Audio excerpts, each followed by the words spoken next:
Jai Hind everyone. Welcome back all the class 10 students. It gives me immense pleasure to present to you this second video of the poem The Dust of Snow. This poem is from the book First Flight and it is written by Robert Frost. It's a very well known poem. So let's take this first poem of class 10th. The name of the poem is Dust of Snow. It's written by Robert Frost. It's a quite short poem but it has a lot of meaning. As always, Robert Frost poem has. Let's get into the poem. So before going to the poem, we have to see something about the poet because you should know कि आप किसी poem पढ़ रहे हैं.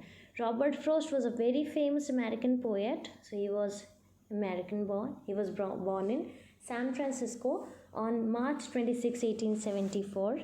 और by 1920, Frost was most celebrated poet in America. 1920 तक ये बहुत फेमस पोएट हो गए थे, मोस्ट फेमस हो गए थे अमेरिका के पोएट. और इनके कुछ पोएटिक वर्क्स का नाम है a boy's will 1913, north of Boston 1914, new hemisphere 1923, a further range 1936, steeple bush 1947, in the clearing 1962. और इन सब से उनका जो फेम है और ऑनर बहुत ज़्यादा इंक्रीज़ हो गया था. The Dust of Snow was published in New Hampshire of 1923. This collection gave him Pulitzer Prize also. Now, Robert Frost के बारे में आपने देख लिया ये कितने फेमस पोएट थे. इनकी सारी पोएम्स में एक इनर मीनिंग होती है. Is a very well known poet. Even now also he is very famous. So let's see the introduction of this poem. जैसे कि हम लोग बार बार यहाँ भी फ़ोटो में देखे हैं कि एक स्नो है एक ट्री पर और उस पर कोई क्रो बैठा है और यहाँ पे कोई आदमी है. So let's see the introduction of the poem. Robert frost was a very well known American poet. He presents a moment that seems simple but has a largest significance.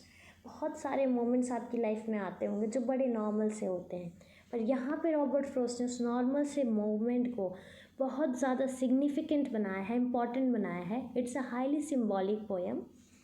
Every line of it has a symbol to represent. One day the poet was in depressed mood. और ये है कब का? जब poet जो है depressed mood में थे. A pleasant thing happened in tree and he was beside a tree. और बहुत अच्छी चीज़ हुई, एक प्लेजेंट सी थिंग हुई कुछ, और जो हुआ उससे पोएट का मूड पूरा चेंज हो गया. It saved the rest of the day of the poet. और वो जो भी हुआ उससे जो पोएट का बाकी दिन ख़राब होने वाला था वो बच गया.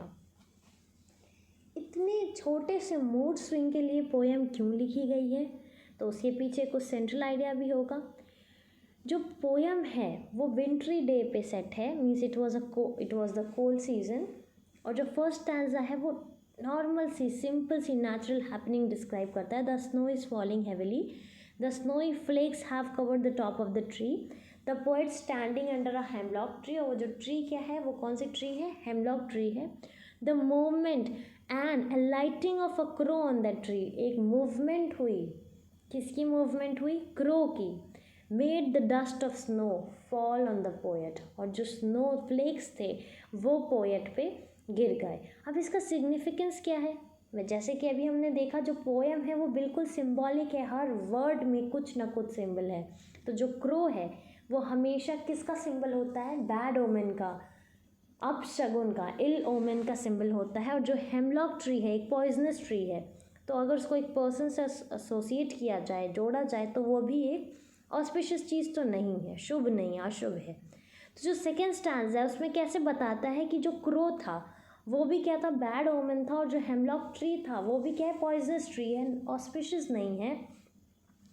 पर सेकेंड स्टैंजा में पोएट जो बताते हैं वो बिल्कुल ऑपोजिट है. इन अशुभ चीज़ों से क्या हुआ? पोएट के साथ एक बहुत ऑस्पिशियस सी चीज़ हुई, बहुत शुभ चीज़ हुई. क्या हुआ? The falling of the snow flakes and the scene leaves a tremendous effect on the mental state and mood of poet. और वो जो ग्लूमी सा, जो सैड सा पोएट बैठा हुआ था, वो स्नोफॉल से उसका सडनली जो मूड है वो क्या हो गया? चेंज हो गया. जो क्वाइट ग्लूमी और वेस्टेड मूड था वो क्या हो गया? अब काफ़ी बेटर हो गया. But this natural, ordinary natural happening suddenly brings the desired change in his mood. ये बहुत ही नॉर्मल सा था, पर इससे जो पोएट है उसके मूड में जो डिज़ायर्ड चेंज, जैसा वो चाहता था वैसा चेंज आ गया. उसका जो हार्ट है वो ग्लैडन हो गया, खुश हो गया.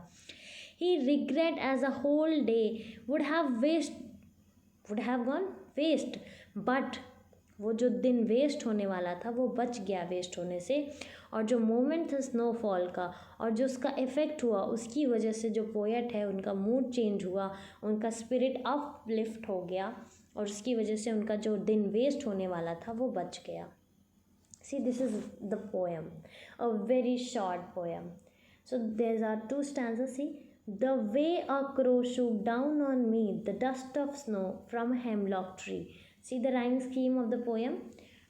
Crow and snow, the first and third line are rhyming to each other, and the second and fourth line are rhyming to each other. So it will be A, B, A, B for the first stanza. The way a crow shook down on me. See the picture. जिस तरह से crow ने मेरे ऊपर shook down किया. Shook down means let fall, to allow to fall something, गिर जाना, गिरा देना. क्या गिराया था? द डस्ट ऑफ स्नो, जो स्नो फ्लेक्स होते हैं, स्नो फ्लेक्स जो होते हैं वो गिराया. कहाँ से गिराया? From a hemlock tree. Hemlock tree क्या है? एक पॉइजनस ट्री है. तो जैसे एक क्रो ने डस्ट ऑफ स्नो गिराया पोएट के ऊपर, कहाँ से गिराया? हेमलॉक ट्री से. उससे हुआ क्या? See the second stanza. Has given my heart a change of mood and saved some part of the day I had rued. See, heart and part and mood and rude. So again these are rhyming, but they are not rhyming to the first stanza. Crow snow is different and it's not rhyming to that.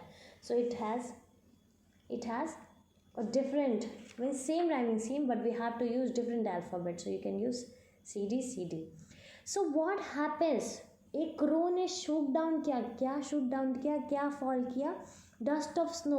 कहाँ से? Hemlock tree से. और उससे हुआ क्या? वो जो हुआ वो सेकेंड स्टैंजा में दिया है. Has given my heart a change of mood. उसकी वजह से पोएट के जो हार्ट में ग्लूमी था, सैडनेस था, उसमें क्या हो गया? चेंज ऑफ मूड हो गया. हमको कैसे पता चलता है कि पोएट सैड था?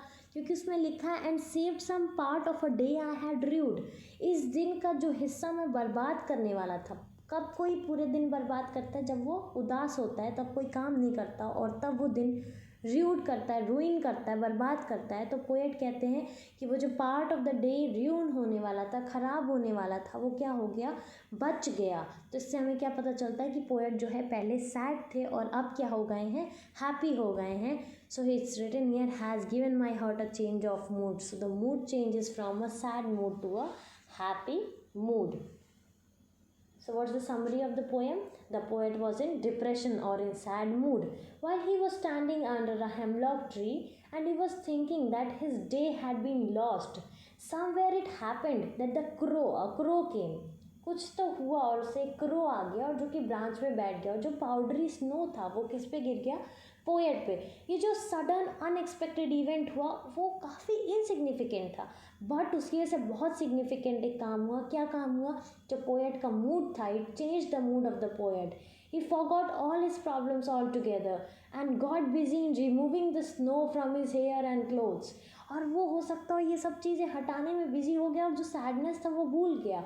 और वो जो रिपेंटिंग कर रहा था, जो रिग्रेटिंग कर रहा था, वो एक तरह से भूल गया और उसका जो दिन बर्बाद हो जाता वो बच गया. उसका मूड जो है वो सही हो गया.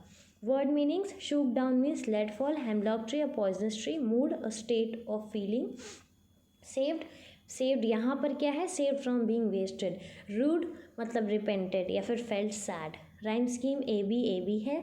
मेटाफर मतलब वो डिवाइस जो डायरेक्ट कंपैरिजन करता है, पोएटिक डिवाइस होता है. So third line of the first stanza जो है, third line of the first stanza क्या है? Forgot the way a crow shook down on me the dust of snow from a hemlock tree. जो dust of snow hemlock tree से गिरता है वो compare करते हैं, जो मास ऑफ स्नो फ्लेक है उसको डस्ट से कंपेयर कर रहे हैं.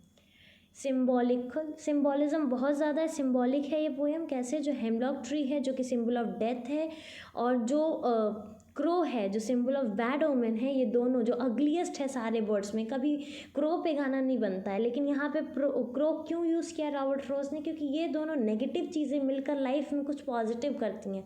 तो एक तरह से पोएट ये दिखाना चाहते हैं कि जब भी आप ग्लूमी है तो कैसे आपका नेचर से कनेक्ट होना एक तरह से आपको क्या दे सकता है, पॉजिटिविटी दे सकता है। कि अगर आप सैड हैं तो आप किसके पास जाइए, नेचर के पास। जो चीज़ें आपको नेगेटिव लग रही हैं या नेगेटिव होती हैं वो भी आपको क्या लगेंगी, पॉजिटिव लगने लगेंगी। This is the poetic device of the poem. Summary of the poem we have seen. It's a very beautiful poem written by very famous poet Robert Frost. Though the poem is very brief, very short it is, but it has very significant meaning. बहुत important meaning है. The poet stands for guiding a person. कोई भी जो lost है, बहुत sad है, वो उसके ऊपर वो जो डस्ट ऑफ स्नो पड़ता है उससे जो मूड है वो बिल्कुल चेंज हो जाता है। जो पोएट है, सिटिंग या स्टैंडिंग जो भी कह लीजिए, वो काफ़ी ज़्यादा अपसेट थे, काफ़ी ज़्यादा अपसेट थे। यानी वो सिटिंग और standing under a hemlock tree, और ये जो छोटा सा इंसिडेंट होता है उसकी वजह से उनका जो सैड मूड है वो हैप्पी मूड में चेंज हो जाता है। तो ये बताता है कि कैसे we should take opportunity to change our sad mood into happy mood, and that's how we can do, by connecting to the nature. These are questions. पहला है extract, पहला stanza the second line onwards. Shook down on me the dust of snow from a hemlock tree has given my heart a change of mood and saved some part of the day I had rued. तो dust of snow क्या है यहाँ पे? Dust of snow, what is the dust of snow? Dust of snow is what? Think about it. Dust of snow, what does it represent? It represents cheerless and a depressing aspect of the nature. But see, winter is very crucial. और winter में जब snowfall होता है तो कितना deadly होता है, कितना ज़्यादा ये खतरनाक होता है. But here what happens? Here when this crow shooks down this dust of snow on the poet, the poet suddenly, his mind is diverted from personal sorrow to activities of nature, and he is engaged in nature, and thus he forgets about his sad mood. What mood of the poet is conveyed in this line? What mood it is? Sad mood is conveyed. What did the crow do to the hemlock tree? The crow somehow flutters through the leaves and lets the powdery snow fall on the poet. What did the tree have on it then? The tree had dust of snow, or you can write powdery snow it had.